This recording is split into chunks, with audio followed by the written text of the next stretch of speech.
Apakah pola pengasuhannya itu akan berjalan dengan baik? Atau bagaimana? Pola pengasuhan dari kakek ini diperbolehkan gitu, dilakukan secara intensif atau bagaimana?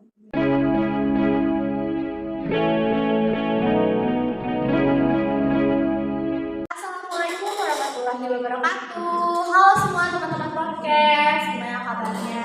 Masih pada semangat kan puasanya? Semangat dong ya. Sebelumnya aku mau nyampaikan informasi nih buat teman-teman bahwa di bulan yang penuh berkah ini, apapun yang kita lakukan pasti dilipat gandakan oleh Allah. Dan apalagi buat mahasiswa nih, para mahasiswa yang menuntut ilmu, mencari ilmu sebanyak-banyaknya, itu pasti dilipat gandakan juga pahalanya. Nah, jadi pada podcast kali ini aku juga mau sharing-sharing membahas tentang grand parenting agar kita semua ya dapat banyak ilmu tentang parenting itu sendiri. Nah, sebelum kita masuk ke pembahasan, aku mau kenalan dulu nih sama teman-teman narasumber kita yang sangat luar biasa yang akan membahas tentang grand parenting. Aku kenalin dulu ya. Sebelumnya perkenalkan, dia namanya adalah M. Resti Said dari program studi PG PAUD di Kampus Serang. Sebelumnya grand parenting itu yang aku tahu ya Kia, pola pengasuhan cucu yang diasuh oleh nenek kakek seperti itu. Tapi yang pengen aku tanyain ya, karena kita berbicara tentang parenting sendiri, kan ada parenting sama ada grand parenting. Sebenarnya grand parenting dan parenting ini beda atau sama? Karena yang seperti aku ketahui, karena grand parenting ini adalah pola pengasuhan dari cucu kan. Nah, itu seperti apa? Oke, terima kasih atas pembukaannya yang sudah dikenalkan oleh kita, dan juga terima kasih karena sudah memperkenalkan diri saya gitu. Izin menjawab ya pertanyaannya teman-teman mengenai perbedaan grand parenting dan parenting itu sendiri. Jadi grand parenting itu sendiri adalah pengasuhan yang dilakukan oleh kakek nenek kepada cucu mereka. Jadi bisa dikatakan pada saat melakukan pengasuhan ini kakek nenek mendapatkan kesempatan kedua untuk menjadi orang tua walaupun di usia lanjut mereka. Sedangkan parenting sendiri merupakan pengasuhan yang biasa dilakukan oleh orang tua kepada anaknya.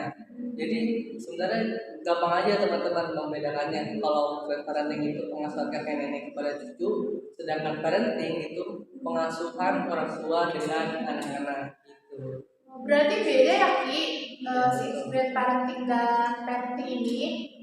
Gitu teman-teman. Sebelumnya aku juga mau tanya ya, karena masih awam lah ya Ki, mohon maaf. Karena diasuh oleh nenek kakek gitu ya, yang dimana posisi nenek kakek itu udah lanjut usia, apakah ada kendala gitu? Apakah pola pengasuhannya itu akan berjalan dengan baik? Atau bagaimana?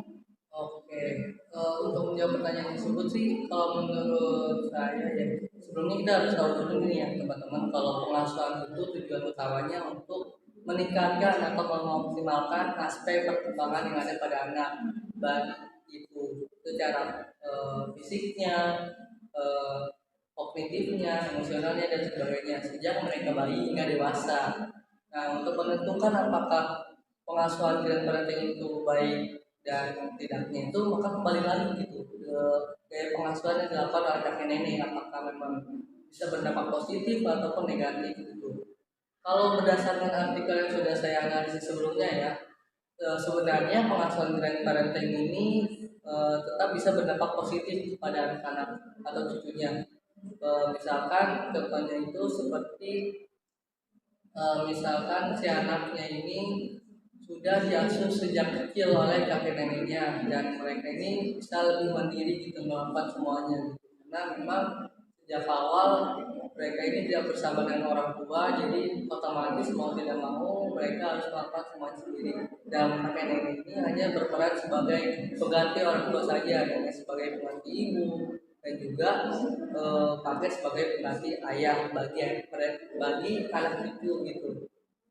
Nah, sebaliknya memang kalau di pengasuhan grand parenting ini memang masih banyak kekurangannya gitu ya teman-teman.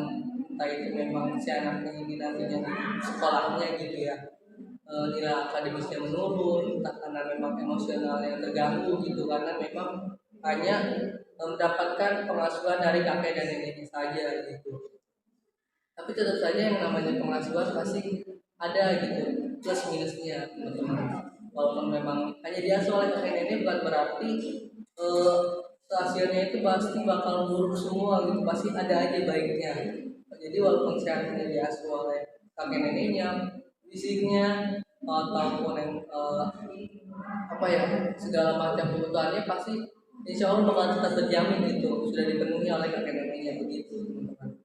Oh, jadi sebenarnya ini pola pengasuhan dari kakek ini diperbolehkan gitu dilakukan secara intensif atau Sebenarnya untuk pola pengasuhan kakek nenek ini sendiri itu sah-sah saja gitu dilakukan, karena memang tidak ada aturan jelas, bahkan larangannya pun tidak ada gitu untuk yang mengatur apakah boleh kakek nenek mengasuh seorang anak.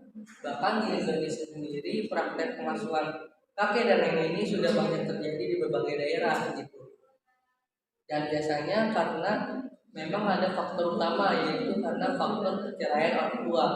Dan juga kita perlu tahu juga nih teman-teman, kalau di Indonesia itu sendiri kasus perceraiannya itu di tahun 2002 yang kemarin itu saja angkanya sangat tinggi sekali gitu. Jadi memang tidak memungkinkan anak-anak Indonesia ini harus tinggal atau hidup bersama kakek nenek mereka gitu.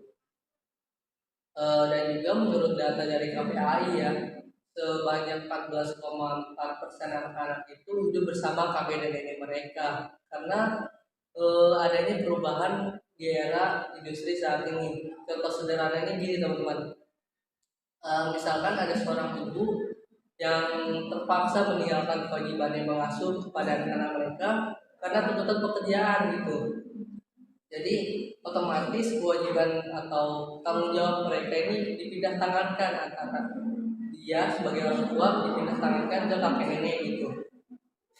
Dan kakek nenek ini juga mau tidak mau juga otomatis harus memenuhi segala hal kebutuhan yang dibutuhkan oleh cucu mereka, walaupun memang terdapat efek samping itu cukup berbahaya bagi mereka sendiri gitu, mengingat mereka sudah di usia gitu kan ya.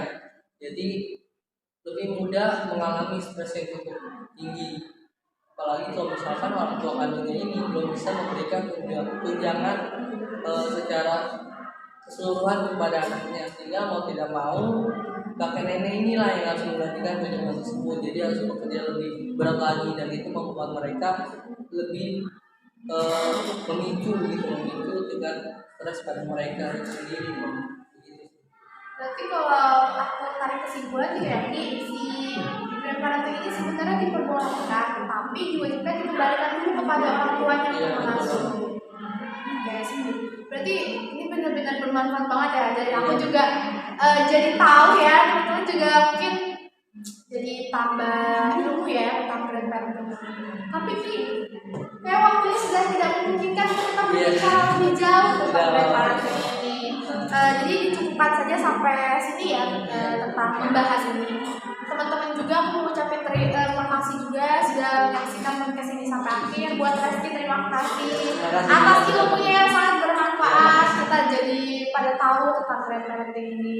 Terus juga diharapin ya teman-teman selanjutnya buat menyaksikan podcast yang akan datang di minggu-minggu yang akan datang juga, karena pemateri kita pasti akan menyampaikan informasi dan ilmu-ilmu yang lebih banyak lagi di podcast-podcast nantinya. Oke, aku tutup aja ya. Sampai jumpa di podcast yang lainnya. Terima kasih. Wassalamualaikum warahmatullahi wabarakatuh.